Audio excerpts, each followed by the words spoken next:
ما كان محمد أبا أحد من رجالكم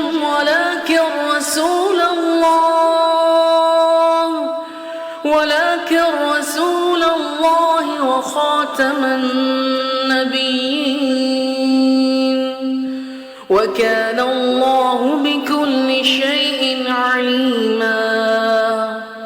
يا أيها الذين آمنوا اذكروا الله ذكرا كثيرا وسبحوه بكرة وأصيلا. هو الذي يصلي عليكم وملائكته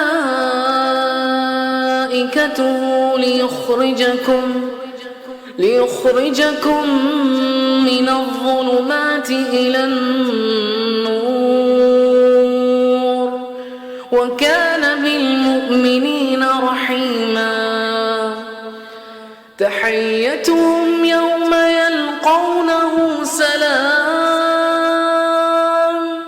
وأعد لهم أجرا كريما.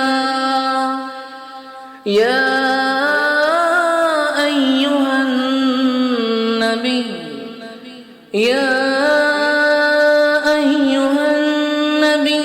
إنا أرسلناك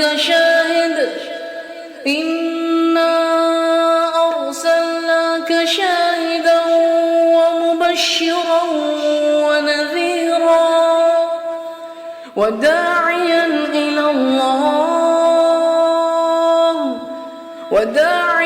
إلى الله بإذنه وسراجا منيرا.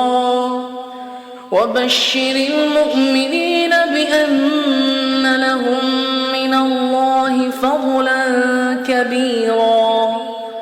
ولا تطع الكافرين والمنافقين ودع عذاهم وتوكل على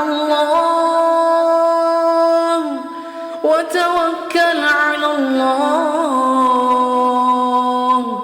وكفى بالله وكيلا.